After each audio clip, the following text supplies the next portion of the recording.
Quiero compartir rápido la escritura, los quiero muy atentos para que entendamos de qué se trata esto del Pentecostés.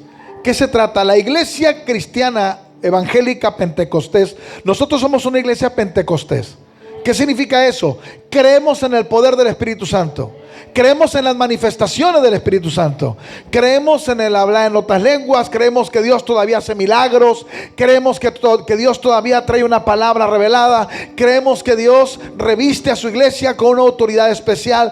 Creemos en un Dios que sana, en un Dios que salva, en un Dios que se manifiesta, en un Dios que limpia, perdona tu pasado y te ofrece un futuro brillante en su nombre. Creemos en un Dios que todavía se mueve en nuestros altares. Creemos en un Dios que fortalece tu vida en tus días de mayor debilidad. Creemos en un Dios que aumenta tus fuerzas cuando ya no queda ninguna. Creemos en un Dios que cuando estás enfermo, Él se convierte en médico. Que cuando estás cansado, Él aumenta tus fuerzas como el búfalo. Creemos todavía que la iglesia se mueve en el poder del Espíritu Santo.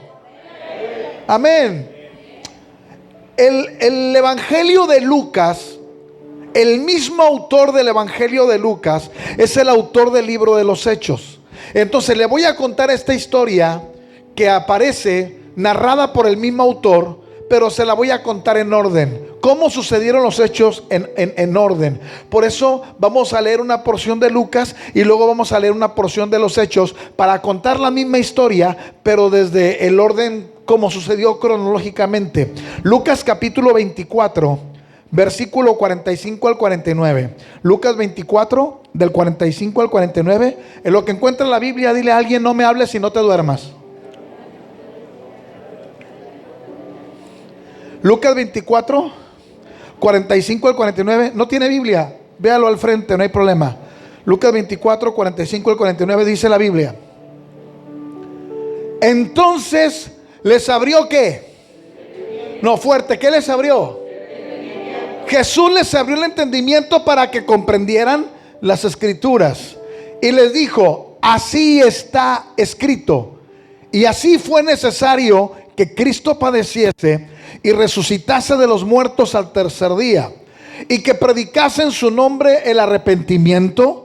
Tiene que predicarse el arrepentimiento, el perdón de los pecados en todas las naciones, pero comenzando ¿dónde? Esta prédica, ¿dónde tenía que empezar?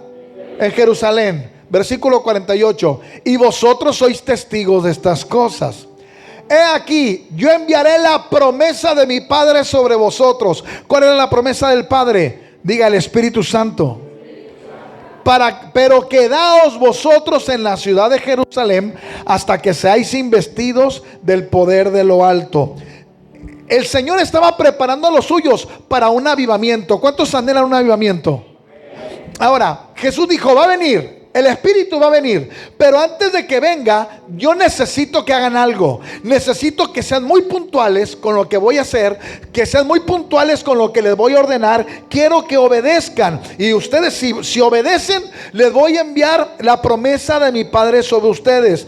En el corazón de Dios, desde el principio, estaba enviar el regalo del Espíritu Santo. Y todavía, hoy en día, el anhelo del corazón de Dios es derramar de su Espíritu Santo sobre nosotros.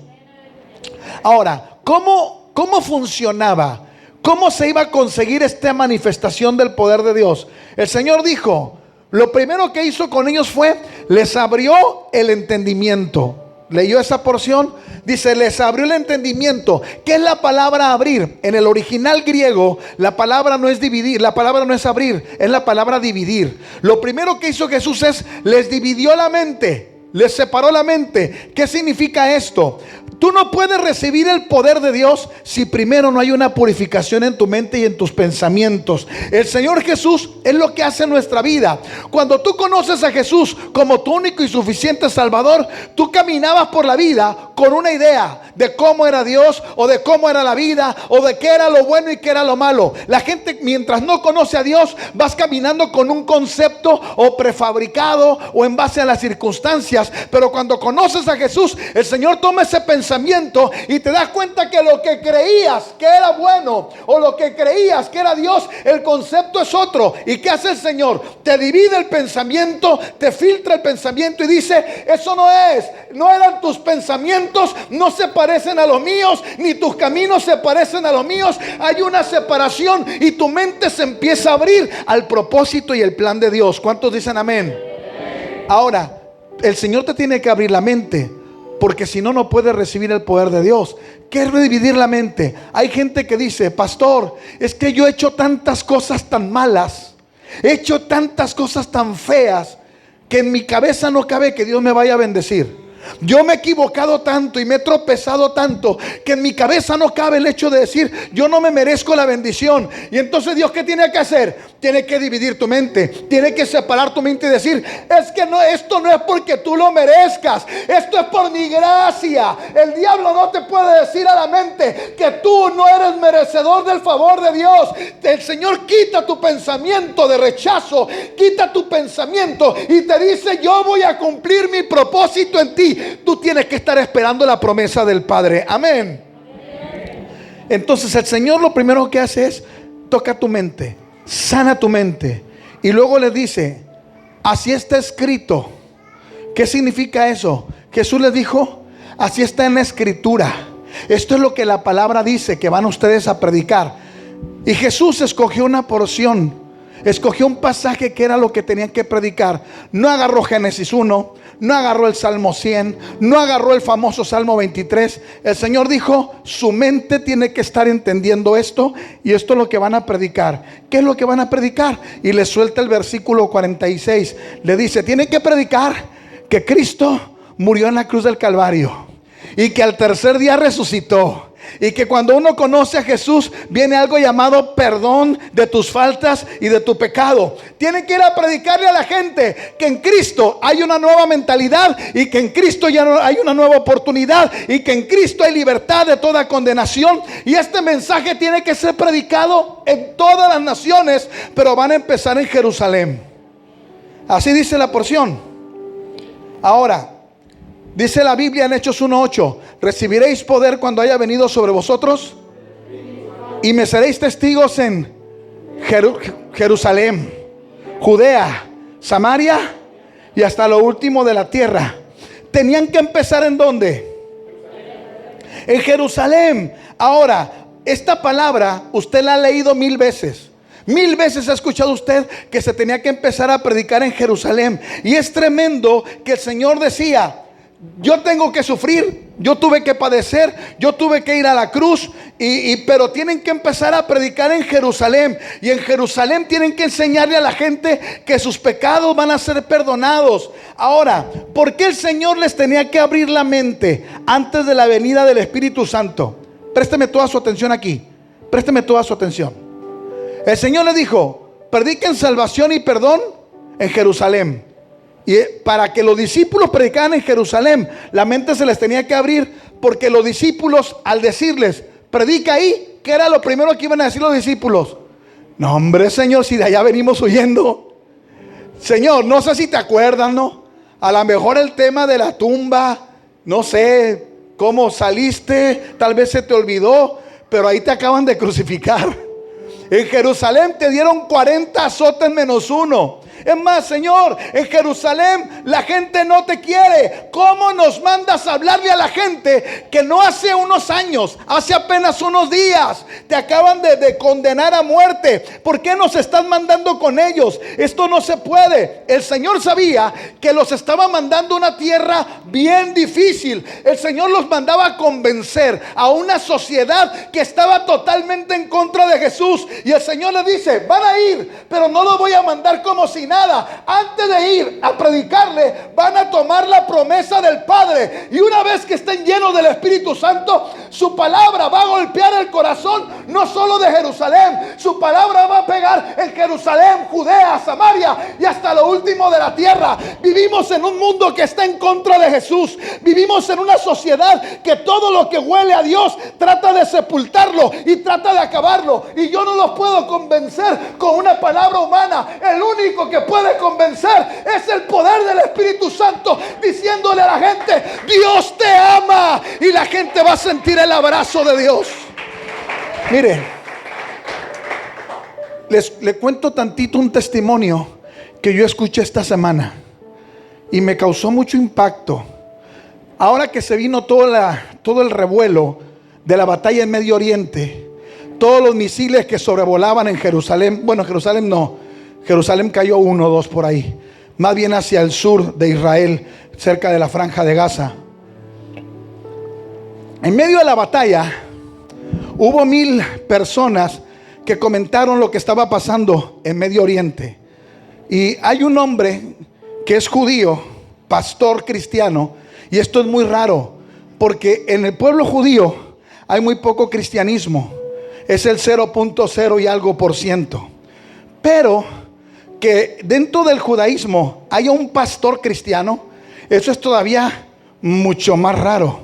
Este hombre es judío argentino, de padres judíos, muy joven. Él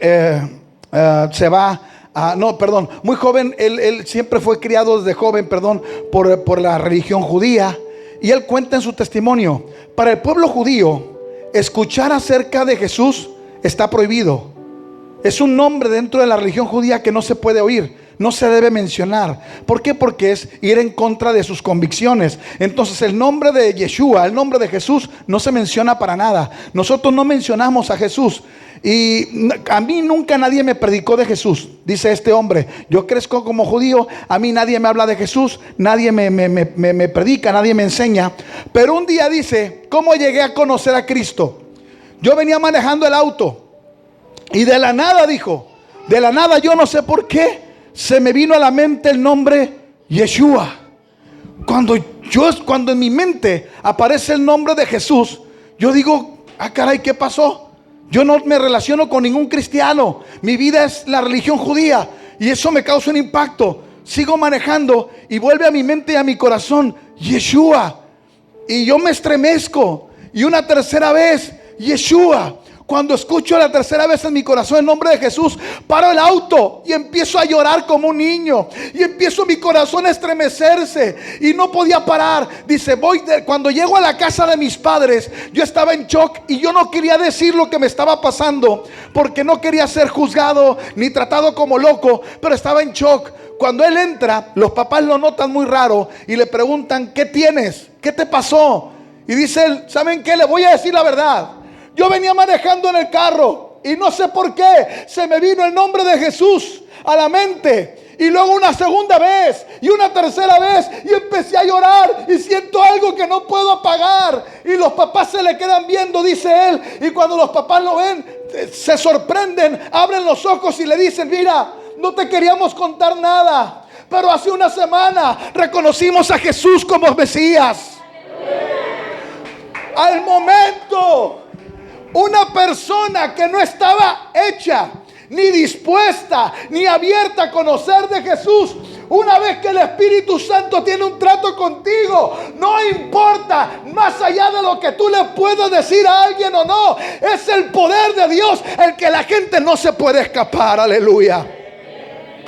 El Señor les dijo: quédense en Jerusalén, establezcanse, quédense ahí y quédense con los que me rechazaron, pero se van a quedar hasta que sean revestidos del poder del Espíritu Santo. Y una vez con el poder del Espíritu Santo, ellos van a ser salvos. Hechos 1:24.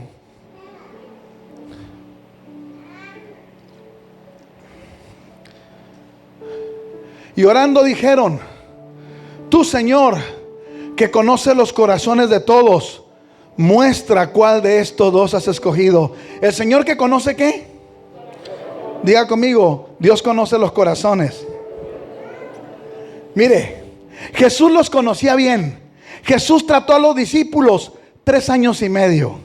3 años y medio el Señor sabía sus fortalezas y sus debilidades. 3 años y medio Jesús conocía cuáles eran las debilidades y cuáles eran las áreas fuertes de los discípulos. Y ellos, llegó el momento donde tenían que elegir a un nuevo discípulo, porque Judas se había ahorcado. Y entonces ellos dijeron: Señor, No queremos hacer nada equivocado. Dirige nuestro corazón. No permitas que tomemos una decisión fuera de tu voluntad. Tú conoces el corazón y necesitamos que nos ayudes. Amados, ¿por qué hay gente que no recibe el poder del Espíritu Santo? Primero, su mente está dañada. Segundo, su corazón está afectado.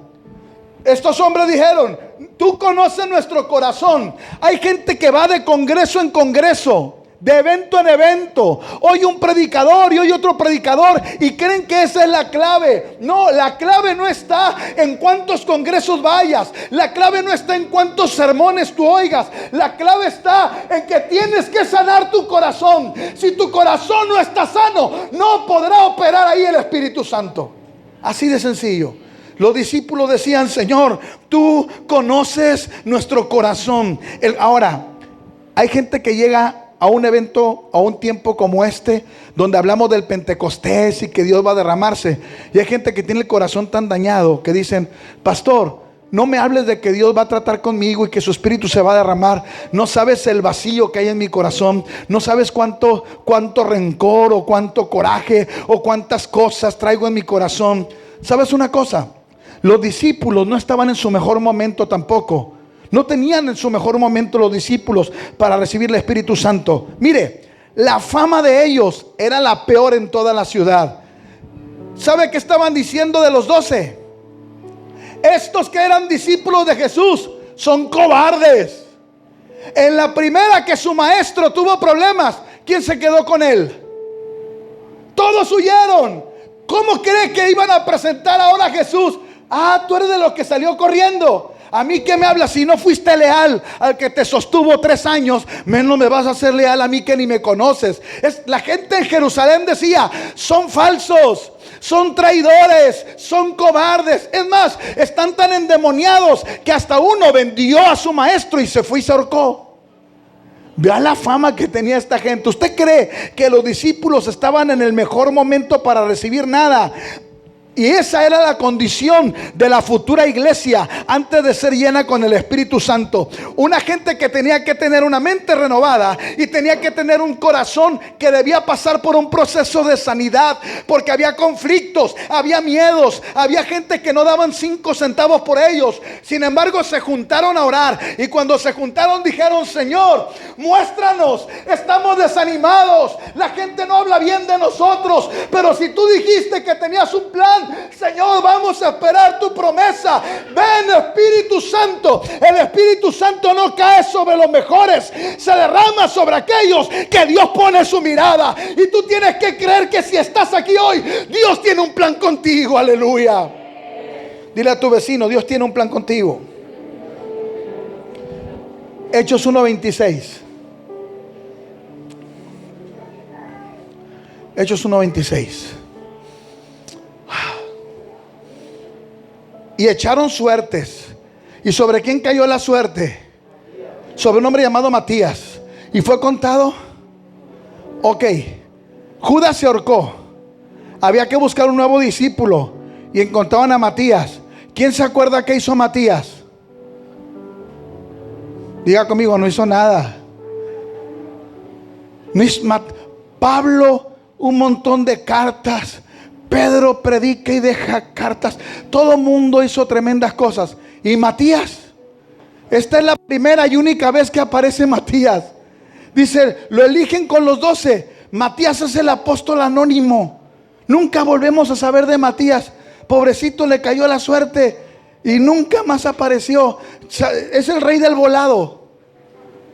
Porque estaban entre 2. Eran 2. A ver, tú o tú. Echamos un volado. Literalmente lo que dice la Biblia.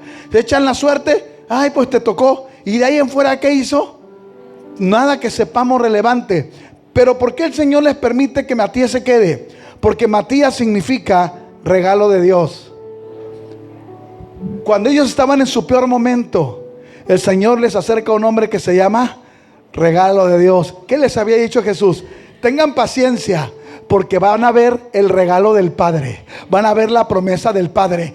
Antes de ver la respuesta completa de Dios, siempre Dios te va a dar pequeñas muestras de que tu victoria viene, porque viene. Antes antes de ver todo el favor de Dios, tú vas a ver cómo pequeñas cosas se empiezan a acomodar, y eso te debe dar a ti el aliciente de creer: mira, Dios ya me entregó esto, no es lo que estoy esperando, pero ya viene de camino, y Dios acomodó esto por acá. Sé que no es lo que estoy esperando, pero ya viene mi regalo. Siempre Dios te da pequeñas muestras de que Dios va a bendecirte.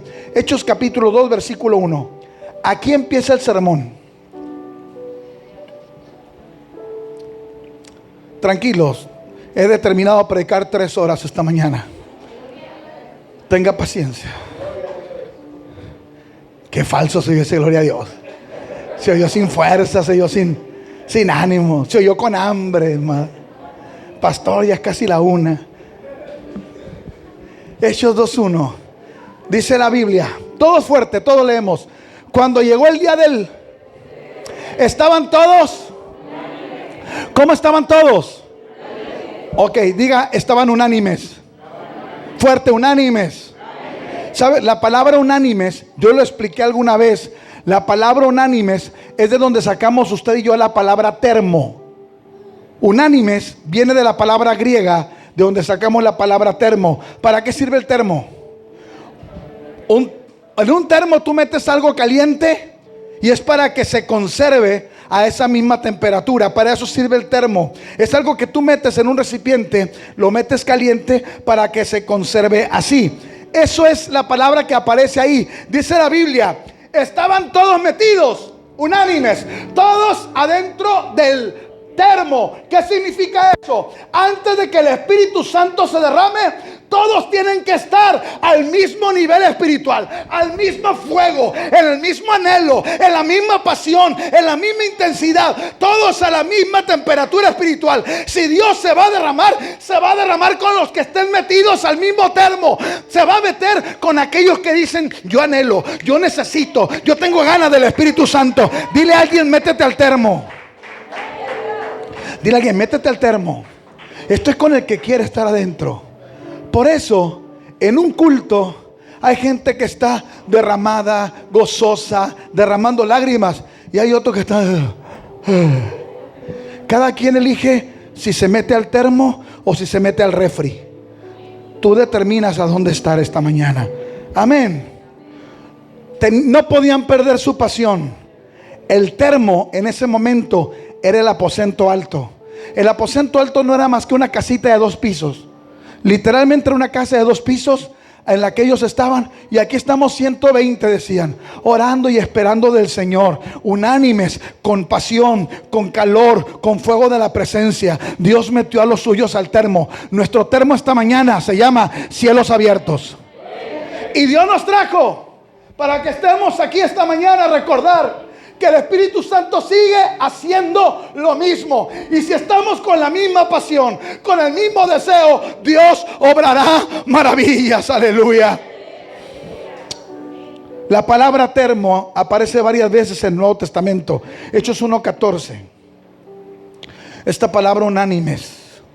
Dice: todos perseveraban, todos en el mismo termo, en oración y en ruego, con las mujeres y con María, la madre de Jesús, y con sus hermanos. Todos estaban en el mismo sentir. Jesús, la familia de Jesús, los discípulos, todos los seguidores, todos en el mismo sentir. O sea que para que el Espíritu Santo se derrame, o estamos todos metidos en la misma idea, o no pasa nada. Amén. Hechos 2:46. Hechos 2:46. Y perseverando unánimes cada día en el templo. ¿Cuántas veces estaban en el templo? Y partiendo el pan en las casas, comían juntos con alegría y con sencillez de corazón. Estos se notaba que estaban metidos en el termo, porque estaban en la casa del Señor. ¿Cuántos días? Cada día estaban metidos en el termo. Qué complicado es ver hoy gente que quiere estar en la casa del Señor más de una vez a la semana.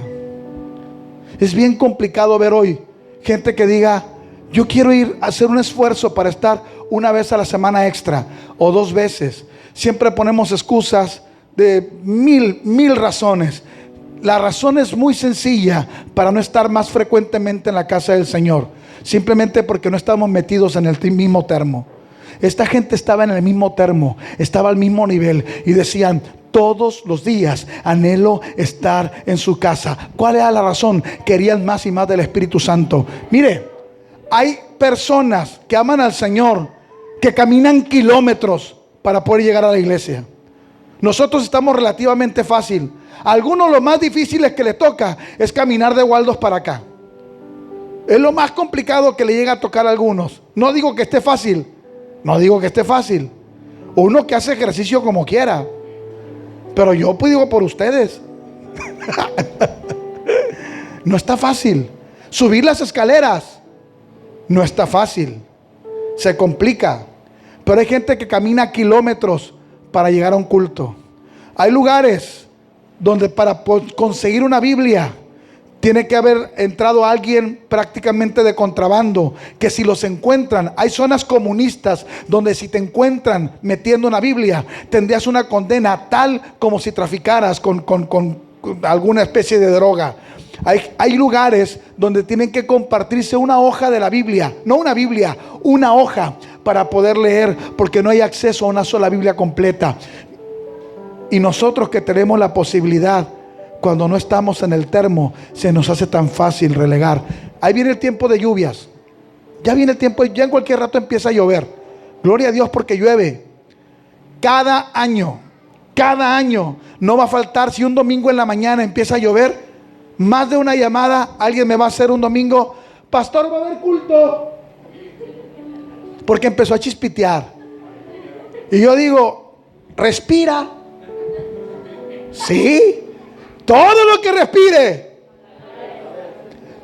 ¿Cuántos han visto iglesias donde no es que les llovió, están en el culto con el agua casi a la cintura y están cantando y están adorando al Señor, pero es una congregación, es un lugar que están metidos en el termo, que dicen: no sea que este domingo Dios tenga algo y yo me lo pierda? Si Dios va a hacer algo, yo quiero estar hasta adelante, quiero ser parte, necesito estar en el termo. Amén. A los primeros cristianos les prohibieron hablar de Jesús. Los amenazaban. Y vea cuál fue la reacción. Hechos capítulo 4 versículo 24.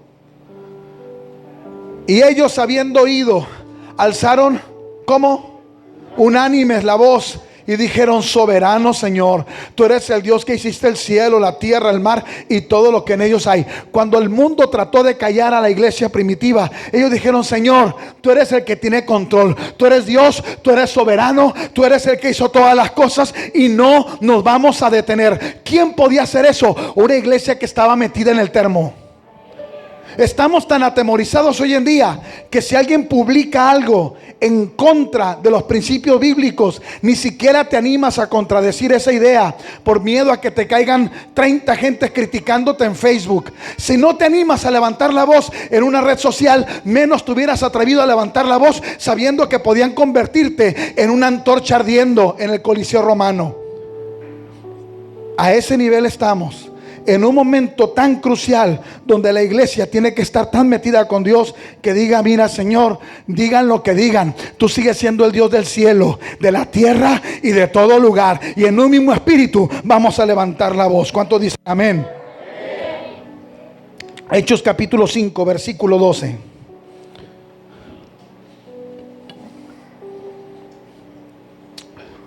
Y por la mano de los apóstoles se hacían señales y prodigios en el pueblo. Pero ¿cómo estaban todos? Unánimes en el pórtico de Salomón. En el pórtico de Salomón se convirtieron 5,000 en un día. Y poquito antes, con Pedro, se habían convertido 3,000. Y el mensaje era uno solo. Hoy, pues, ¿qué estaban predicando? Que tanta gente venía. No estaban predicando nada extraordinario. Lo que Jesús les dijo en Lucas 2:46: prediquen que fui a la cruz, que morí, al tercer día me levanté y que puedo perdonar sus pecados y darles una nueva vida.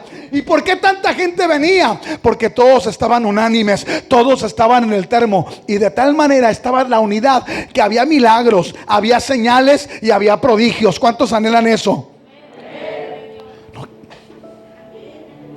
¿Cuántos anhelan eso? La única manera es estar todos metidos. Y si nos metemos con el Señor fuertemente, Dios va a empezar a obrar milagros. Y Dios va a empezar a obrar señales. Y Dios va a empezar a hacer maravillas. El mensaje sigue siendo el mismo. Dios sana, Dios salva, Dios levanta. Ese es el mensaje. Hechos 8:6. Hechos capítulo 8, versículo 6. Y la gente escuchaba atentamente las cosas que decía Felipe, oyendo y viendo las señales que él hacía. ¿Cuántos quieren ver milagros? Es más, ¿cuántos necesitan un milagro esta mañana? Hay una sola idea, hay una sola manera, hay un solo pensamiento. Tenemos que estar metidos en el termo, dispuestos, hambrientos, anhelando el poder de Dios. Ese es el secreto, hermanos. Hechos 15:25. Leo dos pasajes y concluimos. Hechos 15:25.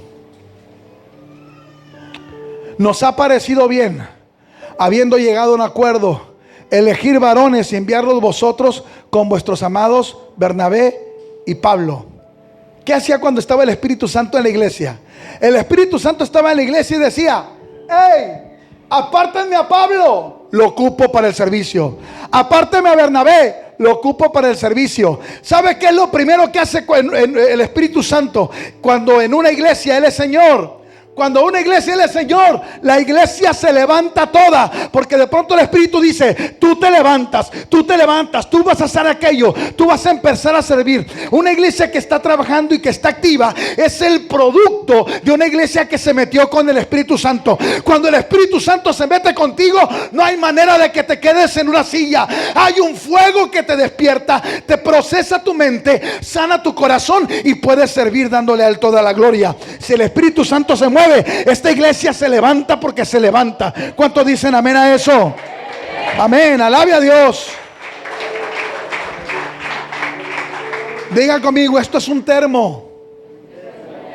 Diga fuerte: esto es un termo. En nosotros está: o hacemos de cielos abiertos un termo, o lo convertimos en un refri. Nosotros determinamos qué vamos a hacer con esta casa.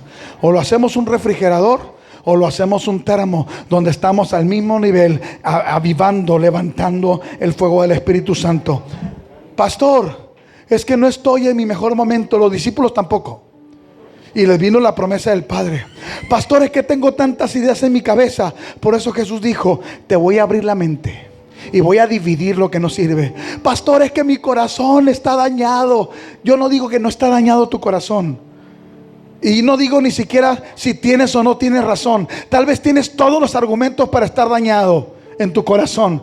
Lo que yo te digo esta mañana es: deja que el Señor lo sane. Y si el Señor sana tu corazón, va a haber espacio para que el Espíritu Santo haga contigo algo maravilloso. Pastor, es que vea, si el Espíritu te levanta y te abre las puertas, nadie más te las puede cerrar. Hechos 2:14, terminamos con esta cita. Hechos 2:14 al 17. Hechos 2:14 al 17. Dice la Escritura: entonces Pedro, poniéndose en pie con los 11, levantó la voz y le dijo: varones judíos y los que habitáis en Jerusalén, esto sea notorio, escuchen mis palabras. Mas esto es lo que dijo el profeta Joel: en los postreros días. ¿Cuándo? ¿En qué tiempo? Postreros días. Dice Dios: derramaré de mi espíritu, y vuestros hijos y vuestras hijas profetizarán, y vuestros jóvenes verán visiones, y vuestros ancianos soñarán sueños. Cuando Pedro predicó esta palabra y se convierte en 3,000, no eran los postreros días. Cuando Pedro predica esta palabra, faltaba mucho para hacer los postreros días. ¿Cuántos creen que Cristo viene? ¿Cuántos creen que Cristo está en la puerta? ¿Cuántos creen que estamos más cerca de ver la venida del Señor? Eso significa que estamos en los postreros días. Esa promesa es para este tiempo. Para este tiempo Dios dice: derramaré de mi espíritu sobre toda carne, y vuestros hijos e hijas van a profetizar. Jóvenes van a tener visiones. Nuestros muchachos van a tener visiones. No sé en qué momento No sé cómo Dios va a llegar y va a tocar el corazón de nuestros adolescentes y de nuestros jóvenes. Hoy que decimos, es que batallamos tanto para que se metan en un altar, pero hay una promesa que no hizo el pastor, que no hizo la pastora, que no hizo el líder. Hay una promesa que hizo Dios. Viene un tiempo donde nuestros muchachos se van a levantar con visiones, con sueños, con palabra profética, y vuestros ancianos van a empezar a soñar, van a empezar a visionar. Viene el tiempo del avivamiento, del mover del Espíritu Santo. El diablo no tiene parte ni suerte. Dios va a traer sanidad, victoria y libertad. Dios va a empezar a operar cosas que nunca antes habíamos visto, porque viene el tiempo del mover del Espíritu Santo. Oh, Dios está por hacer algo. Dios está por hacer algo. Dios va a operar en medio de un mundo que se está desbaratando, en medio de un mundo que se está haciendo pedazos. La iglesia se va a levantar bien fuerte, como nunca. La única esperanza para este mundo se sigue llamando Jesús, y la iglesia tiene que estar a ese nivel. Cuando preguntan, pastor, ¿y por qué misiles en Medio Oriente? ¿Y por qué el caos desde el mundo el año pasado en la pandemia? ¿Y por qué estamos viendo esto? Sencillo, porque la iglesia tiene que meterse en el termo. Es el tiempo de que la iglesia empiece a tener visiones y empiece a tener sueños y empieces a hablar cada culto con una palabra poderosa. Es el tiempo para que el paralítico se levante, el sordo oiga, el ciego vea, porque la iglesia tiene un culto tan poderoso que todos salen tocados por el poder de Dios. En los lugares donde ha habido un gran avivamiento, yo escuchaba el testimonio que usted seguramente oyó de Pensacola. La iglesia de Pensacola, que tenía 200 miembros un domingo, el culto del Día del Padre. Por eso se llama el avivamiento del Día del Padre. Empezó el culto el domingo del Padre y terminó el culto el miércoles. Una iglesia que tenía 200, en 3 días pasó a ser de 5,000, porque la gloria cayó tan fuerte que el culto no se acabó, y no se acabó, y no se acabó. Al contrario, la gente empezó a hablarle a la familia: vete para acá, aquí Dios está haciendo algo. Y cae el avivamiento en Pensacola. Conozco pastores, amigos, que les tocó ir a Pensacola en el tiempo del avivamiento, y estos contaban: hermanos, en cuanto nos estacionamos en el parking de la iglesia, apenas pusimos el carro en el estacionamiento, nos bajamos del carro y empezamos a temblar. No había nadie, era el estacionamiento.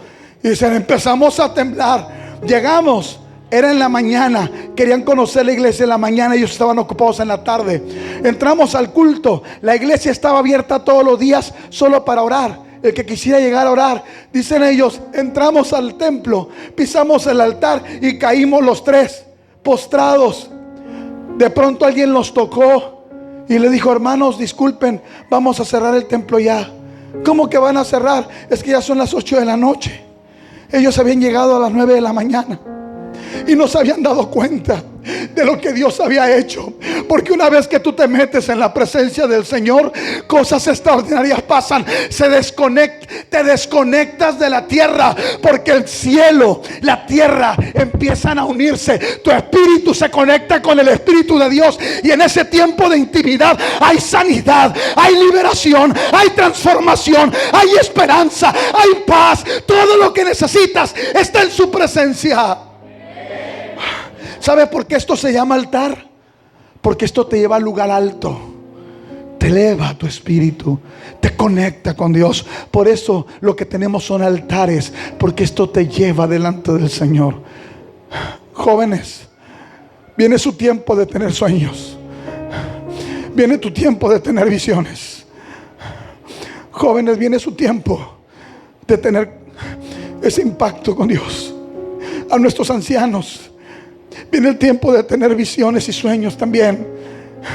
A la iglesia en general, viene el tiempo de soltar una palabra profética, respaldada por Dios, poderosa, cual no hemos conocido. El destino de cielos abiertos es ser levantados en el poder del Espíritu Santo. No podemos menos. Si tú anhelas eso, métete al termo. Unánimes juntos.